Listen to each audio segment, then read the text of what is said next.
Welcome back to Find Your Alpha. Today, we're going to go over a very sensitive subject, and the title of today's presentation is, Does her ex still have access to her why? And I'm sure you all know what I'm referring to when I'm referring to her why. So let's get into it. First of all, I'm going to answer that question. It's very likely. Now, I'm not saying every woman has ongoing relationships with their ex, or potentially could have ongoing relationships with their ex. But in my experience and my observation, I would say that more than 50% of women are at risk for cheating with an ex. I actually put that number closer to 60 to 65%. My theory, and this is just my theory, is that about 35 to 40% of women are really good, conservative, traditional women, and they would never cheat. Unfortunately, the rest, the overwhelming majority, and again, it's my opinion, 60 to 65%, have that propensity to do so. And those are the ones that, you have to be aware of. And oftentimes they can really hide their true selves until they're found out. And unfortunately, when it's found out, oftentimes it's too late. So let's get into some things here and start talking about this subject. First of all, facts. Once a man, particularly an alpha male, has been intimate with a woman, she will always let him back inside her, especially if he broke it off with her. Because in that woman's mind, she has been rejected. She doesn't have that validation. Obviously, this alpha male was somebody that she really liked. Things didn't work out for one reason or the other. He broke it off with her. So in her mind, that is unfinished business. She needs to have that validation. Even though she may be in a relationship with you now that's very happy and she's very satisfied. Women are emotional creatures. So until she can close that door and have closure and that validation, she may act upon that. Second, and I've said this in multiple videos, the more exes she's had, the greater the risk of future promiscuity and infidelity, okay, that she has. Plain and simple. So if she's had one or two exes and you know who they are, that's very easy to manage that for the most part. But if this woman's had a multitude of exes, they're going to be coming at you from all different sides. And women, as we all know, with relationships, and this is just the normal course of relationships, you go through that honeymoon period, everything is great, you're lusting for each other, and then things start to wear down. No matter how attractive that woman is, it starts to become mundane. It's the same thing. It's like going to your favorite restaurant, and you get to go there maybe 2 or 3 times a year, and you love it, man, it's awesome. But if you had to eat dinner, lunch, and breakfast at that restaurant every day, after a while, even though you love this place, you're going to grow tired of it. You're going to grow bored. And that's what happens oftentimes with women. And they react emotionally. So when they're bored, they start to think, I wonder what Chuck is doing. Oh, I wonder what Bob is doing. Oh, I wonder what Carl is doing. And they start going through, I heard he's got a good job now. Oh, I heard he went to Acapulco. There's all these things, and always the grass looks greener on the other side. So the more exes she's had, the greater risk of future promiscuity and infidelity. Women constantly crave validation and attention, and exes are the easiest way to satisfy this innate need, even if it's an ex she broke up with. If things are not going well for you, or she's bored with you, or, just she wants some variety, The easiest way to get that is with somebody you've already had a relationship with, because you've got that intimate connection, which will always be there. And I put this fourth and final point in here. Most women do settle. The overwhelming majority of women do settle. And a woman who settles for a man, she is highly at risk for cheating with an ex if the opportunity ever came up. Now, my message to everybody here, all the men out there, protect yourself, gentlemen. Protect yourself. How do you do that? First of all, my advice, never get into a committed relationship with a woman with an unresolved past relationship, especially ones where the ex broke up with them. And you're going to see that in this story today and what happens in this story. And it's very illustrative of what can happen in real terms if you're involved in a situation like this. If you do get into such a relationship, and I'm saying you shouldn't, but if you do, you love this girl, you're crazy about each other, it's different, everybody thinks, oh, it's going to be different this time. Make it abundantly clear up front that she can have no male friends, and I did a video all about this as well, and no private meetings, calls, texts, etc. of any kind with any man, specifically any of her exes. And you need to lay that out right up front.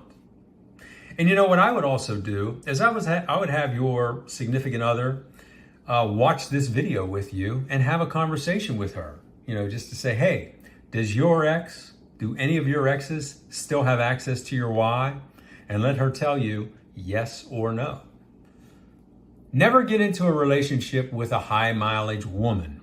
Again, another one of my past videos, but this is going to, that point that I made on the previous page, the more exes she's had, the more risk you have for her being unfaithful. Never get into a committed relationship with a woman who has settled for you. This goes without saying. You need to, extract that from that woman right up front to find out, are you the one that she desires? Are you her first choice? If you're not, you know what? Even though it would be difficult, you need to walk away from that relationship. So let's get into this story now. And this really illustrates, like I said, my point in this whole topic. My fiancée had a final, in quotations, fling with her ex.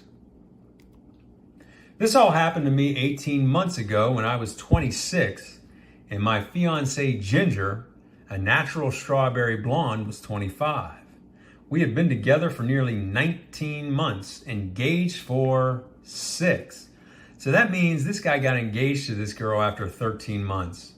That is definitely not enough time to get to know this person. You're still in the honeymoon phase there, and you've got all this lust for each other, and you get engaged at that high point. Big mistake, because you really haven't seen her true character yet, and she hasn't seen yours either.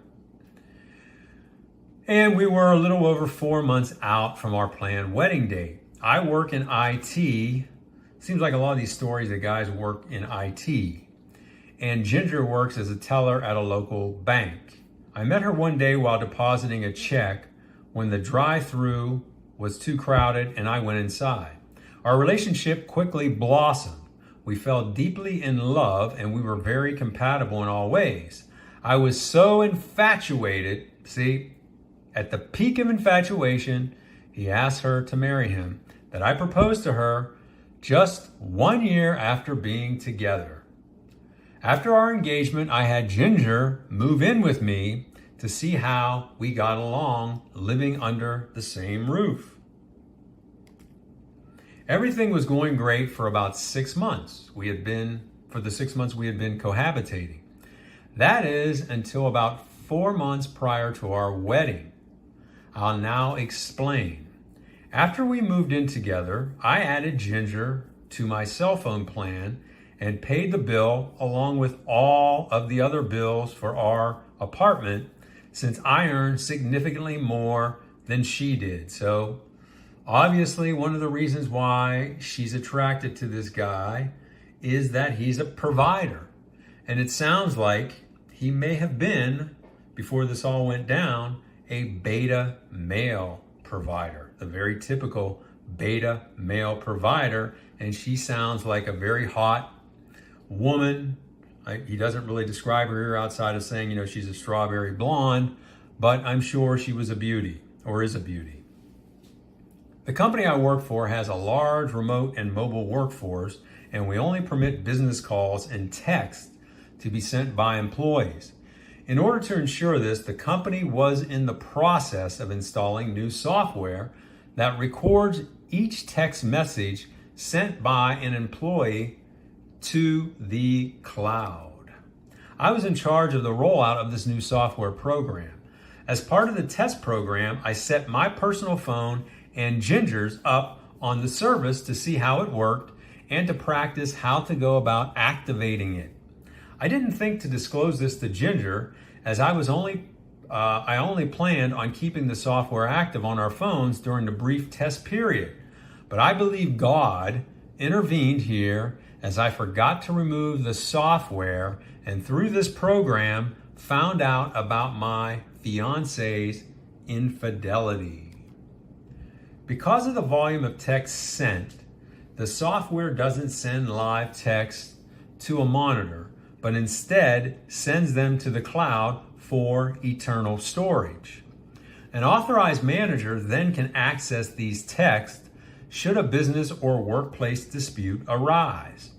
I successfully implemented the software and trained all of our HR employees and managers on its use.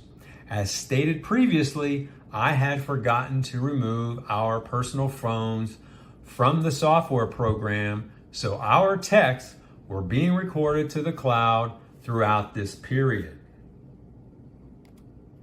Several weeks went by, and one day I remembered that I forgot to remove our phones from the software and went into the program to do so. Before doing so, curiosity got the best of me, and something inside me told me to have a look at her text. I gave a quick glance and didn't see anything out of the ordinary until I came across a string of text between Ginger and her ex, Joshua. For background purposes, Ginger and Joshua were high school sweethearts who planned one day to be married. Joshua went away to college, and after graduating, he got a job in Europe, and he wanted to take Ginger with him. After much thought and emotion, Ginger decided she didn't want to move out of the country, so they mutually broke up. So this is definitely unfinished business here. This is an unresolved relationship. Now, in this case, she broke up with him. But still, this is unresolved. This is an unresolved affair. According to Joshua's text, the company he was working for had gone out of business 6 months prior, and he had moved back to the States and was living and working in the New York City area. For reference, we live in Charlotte, North Carolina, in that area. The initial texts were Joshua texting Ginger, and Ginger telling him that she has moved on and is now in a relationship with the love of her life, me, and that we are going to be married. This initial response by Ginger is followed up by a string of texts from Joshua begging Ginger to see him one last time and talking about how he has never gotten over her, that he is going crazy, is deeply depressed, and has had thoughts of ending it all. So this guy's obviously playing all the cards here, and potentially he was, really in a bad way mentally. Days went by with Ginger not responding. Then, in one of the texts, Joshua comes right out and states that he just wanted to hold her and make love to her one more time. He said if she granted him that one wish, he would forever let her go and have full closure on their relationship. So this guy is using every trick in the book to try to get her in bed one more time. And he's probably thinking, hey, if I get her one more time, she's going to fall back in love with me, and I'm going to sweep her off her feet and steal her from this guy she's with now. Ginger took several days to reply, during which Joshua continued to beg her to see him. To my surprise and disgust, Ginger finally replied, "Okay, Josh, I'll meet you one more time because I care deeply for you and want you to have peace and closure. But my forever love is Joseph," that's me, "and I plan to spend the rest of my life with him." She went on to say, "This has to be a secret between us that we take to the grave." He responded and said she had his full commitment. I couldn't believe what I read. My perfect world all came crashing down in just 1-2 sentence text. How many times have we heard that from these guys in these stories, that their world came crashing down when they found out their girlfriend was not who they thought they were? Joshua stated that he was scheduled to be in Charlotte for a couple of days to attend a banking conference in 10 days, and that they could meet at his hotel the afternoon of the final day, as he was extending his stay by one additional night to be with her. Ginger agreed to meeting and said she would schedule time off in the afternoon of the final day of the conference so they could spend part of the afternoon together, but she had to get home to me before I got home from work. So again, guys, this woman in this particular case can't say, "Oh, it was a big mistake." This was a decision that took a lot of planning and a lot of calculation, as you can see. These two are planning right now. Needless to say, I was in a deep, deep depression for the rest of the day, but finished my work tasks and took time to copy the text correspondence between Ginger and Joshua. That night I went home and didn't confront Ginger, but acted like everything was normal. I showered her with even more love and affection than normal and made passionate love to her for an extraordinarily long period of time. My hope was, with my actions, she would call off their tryst and I would just forget the whole thing. I'll tell you what, guy, even if she called it off, this is not something I would forget. You don't forget something like this. This is not something you could just say, "Okay, let's just forget about that and move on." No, this is a deal breaker. The next 2 weeks were complete hell, as every day I was checking their text, hoping she would call it off. I continued treating her like a queen and making passionate love to her every night, sometimes twice a day, to the point where we both collapsed from exhaustion. Now, this part about him treating her like a queen, this might be one of the reasons why she feels, hey, I can, go back and have this tryst with my ex and, basically then push my ex away and go back to this guy because he's such a nice guy. He loves me. He treats me like a queen. She obviously feels very comfortable with him, which is not a good thing. It may seem like a good thing that, hey, you're partners and you're in a relationship and each should feel completely comfortable with the other. That's not always the case, and especially when it comes to a woman, because a woman oftentimes will take advantage of a guy like that. Typical nice guy behavior. As D-Day grew closer, I still hoped Ginger would change her mind and call off their meeting, but she didn't. The day before D-Day, I met with my parents and my brother, who is my best friend and confidant, to let them know what was going on and to advise that I would be breaking up with Ginger tomorrow. I also met with my landlord to have the locks changed on my apartment on D-Day after we left for work, which cost me $300. So a lot of times in these stories, which is smart, these guys think ahead to change the locks so that this cheating wife or girlfriend or fiancée can't come over and get into their apartment with them, which is actually very smart to do. D-Day arrived and Ginger was especially loving to me in the morning, telling me how much she loved me and couldn't wait until we were married.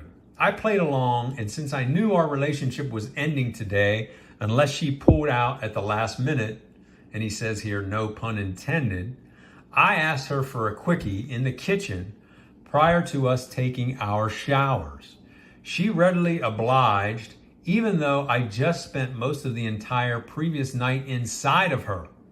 I'm not sure how she was still standing after we finished, as I was painfully sore and thoroughly exhausted from our extended lovemaking session. So this guy was trying to wear her out, treat her like a queen, hoping, praying that this woman would come to her senses and not go and see her ex.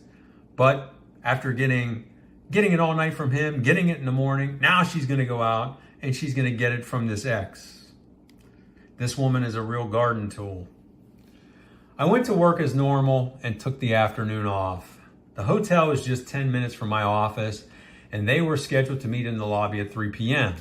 Prior to departing, I printed out a short letter stating, "Ginger, our relationship is over because of your rendezvous at this hotel today with Joshua. While I am sad beyond belief and very disappointed, I want to thank you for all the great times we shared together, and I wish you well. I also want you to know that I did love you with all my heart, but that love and my trust for you has forever been destroyed." So this event is forcing this guy to find his alpha. He's definitely getting red-pilled here, but he's also finding his alpha. I think he's transitioning from a blue-pilled beta to a red-pilled alpha. There's a beautiful rose bush with huge pink roses in front of my office building, so I picked one and took it with me to give her. Pink roses were special to us, as I called her my little pink princess. I'm sure you can guess the double meaning of this nickname. So I'm sure, he said that she's a strawberry blonde. That's one meaning, and you know what the other pink is. Prior to leaving the apartment that morning, I took Ginger's extra set of car keys, and when I got to the hotel, I looked for her car, unlocked it, placed the letter and pink rose on the driver's seat, and left. I went to my apartment, packed a bag, and went to my brother's house where I planned to crash and hide out for a few days until all the excitement died down. About 90 minutes later, I started getting calls and texts from Ginger, which I ignored. During this time, I called her parents to explain the situation. See, this is what you need to do. Don't let these affairs be kept big secrets just between you and her affair partner. That's the worst thing you can do. You need to expose these affairs to the world so that she cannot craft a story behind it. You expose it right up front like this guy did. He told his parents, he told his brother, now he's telling her parents, so she can't go out there and spin a story. Her parents eat dinner like clockwork at the same time every day, so I knew I'd catch them at home. I called and explained that I just broke up with Ginger and advised them that she spent the afternoon at a hotel with her ex Joshua having sex. They were stunned and very upset. They apologized to me and asked if I was going to be all right. I told them that in time I will be fine, thanked them for being so kind to me, and told them I hope we could maintain our good relationship going forward. They both said yes, absolutely. Throughout the day and all night, Ginger left messages and sent texts. She also went to my apartment but couldn't get in. Remember, he changed the locks. The silence and isolation was destroying her. That's another tip here, guys, as you can see from all these videos I've done. And I always try to pick videos and stories where the guy handles the situation right. I don't like to get in these stories where the guy acts like a total wimp and a simp and does everything wrong, because that doesn't teach anyone, how to handle things appropriately. I want to send these messages and do these stories where the guys handle the situation appropriately. But you can see by being silent, being professional, and not getting involved in conversations with her, it will destroy her from a psychological standpoint and make her see and make her really fully grasp what she has done. While I tried to avoid ever having contact with Ginger again, she came to my workplace the following morning begging to see me. I agreed to meet her so as to not create a scene. Yeah, I mean, you don't want this woman coming to your workplace and causing a big scene, which may impact your job, you know? Now, he doesn't say it here in this story of whether he, provided her with details of the text. I'm assuming he did, because potentially there he could have an issue where she could go back to the company and say, hey, your employee, my fiancée, was using your proprietary software to, spy on my text. So I'm assuming he didn't do that. He really didn't have to, because he did bust her there at the hotel. She doesn't know how he found out. Maybe he had a private eye. Maybe he, caught wind of her text himself on the phone. That's what I'm assuming happened, because he doesn't, detail that here in the story. We walked to a bench in front of my office building, and she spent the entire time crying and begging me to forgive her. I let her get it all out without saying a word. See, that's another thing here. Let her just go on and, cry it out, and don't say a word. Just be very calm, be very professional. Don't get emotional, because that's what she wants. She wants to see that in you. That, oh my God, you're destroyed. You're so upset at what she's done because she's destroyed your world. She wants to see that emotion in you. And when you don't show that, you show strength, and it makes her desire you even more. And again, like I said before, it makes her fully realize the gravity of what she's done by destroying this relationship. Finally, I told her that was not possible in terms of forgiving her, and that what she has done had forever destroyed my trust in her and thus destroyed any chance for a relationship. That's very key. Anytime trust is destroyed, you cannot have a relationship. Okay? That goes for a man, that goes for a woman. Once trust is destroyed, it cannot be rebuilt. I told her that I did love her with everything I had, but after she did what she did yesterday, I no longer feel anything for her. She continued in begging and crying, and I told her I had to get back to work. I then got up and left her sitting on the bench crying. This all happened 18 months ago. I've never seen Ginger since. However, throughout this time, she has continued to contact me on a regular basis, begging me to reconsider. Her hope was, with time, I could forgive her and we could resume where we left off. Initially, I responded to her messages, but stopped after receiving a couple texts like this, thinking she would stop reaching out. Though I stopped replying, she continued to text, periodically call me, and send messages to me through her friends, but I never responded. That's the best way to handle it. Don't talk to her. Don't talk to her friends. Don't specifically reach out to her family, her parents, even though, like he said, he wants to maintain a very professional, friendly relationship with them. If you see him out somewhere, hey, how are you? Great to see you. Hope you're doing well, that type of thing. But don't reach out. I started dating again about 8 months ago, and now I'm in a relationship with a beautiful young woman from a company in my building. Hopefully this guy doesn't do the same thing again. He's into this now with this woman for 8 months.